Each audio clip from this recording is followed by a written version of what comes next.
Hi everyone, good morning. I'm here in the sort of food bank van, also doubles up as a family vehicle.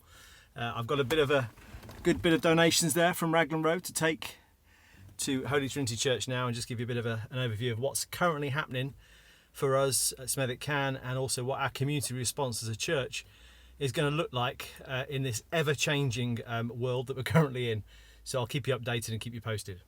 This is the scene at the moment. This is Tuesday afternoon. We've just served about another 35 families and individuals here at Food Bank. We're really, we're running on a shoestring operation. We've had only just 4 people in because of the guidelines. We've had 2 people out the front outside and 2 people in here. It's a really tough time for us. We have to make decisions every day, every night. So just pray for us, and also just if you can keep donating. Every day's changing at the moment, but please bear with us, and we'll have hopefully some more information about how we can volunteer and get involved in the days ahead.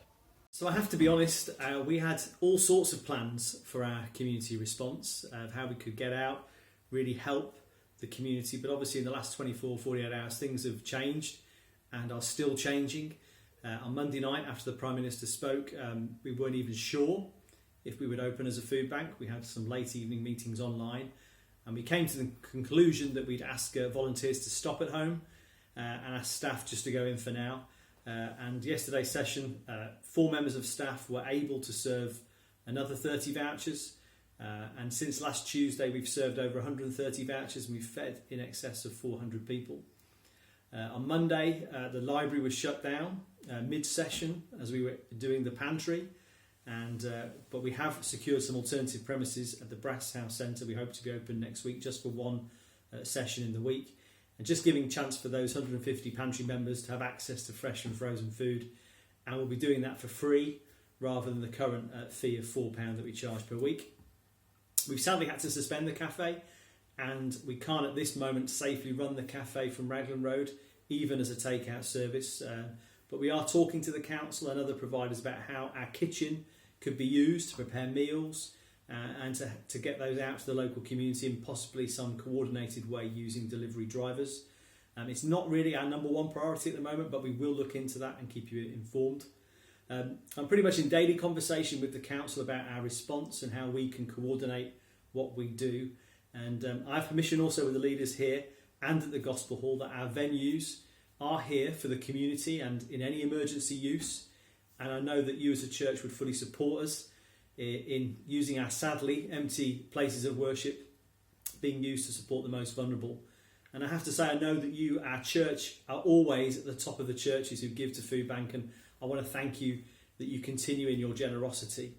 I had some postcards ready to print off on Tuesday morning with the intention of distributing those to initially around 50 homes, asking people if they wanted a friendly chat or needed some supplies or needed some emergency shopping.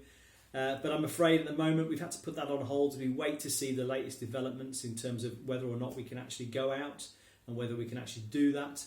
And bearing in mind, of course, the safety of ourselves and the safety of those we serve. But I would at the moment please encourage you still, if you want to volunteer, even though we're not clear yet what our volunteering in the community might look like, that you would email Beth at pastoral@rrcchurch.com or ring the church office on 0121 555 5891 and leave a message, because there will be opportunities moving forward. I've got to say, I've been learning lots, not just about how to do church at this time, but also how to work as in a community setting in this very different climate. And I really believe that actually only this will make our church stronger and more effective moving forward. I'm finding one of the reasons that we as Smethwick Can, as a church action network, are being called upon to help is that we are very flexible, we're responsive, and we're closest often to the most vulnerable. And although these days as a church leader and as a community leader I've been incredibly demanding, I have to say it's just been a privilege at first hand to see such generosity. It's just blown away some of the stuff that we're seeing in the media, which is very much constantly seems to be focused on the bad. But I'm seeing giving, I'm seeing sacrifice, I'm seeing generosity, I'm seeing calmness. I'm basically seeing this sort of sweet aroma rather than the stench of hoarding, of grabbing, of self-preservation.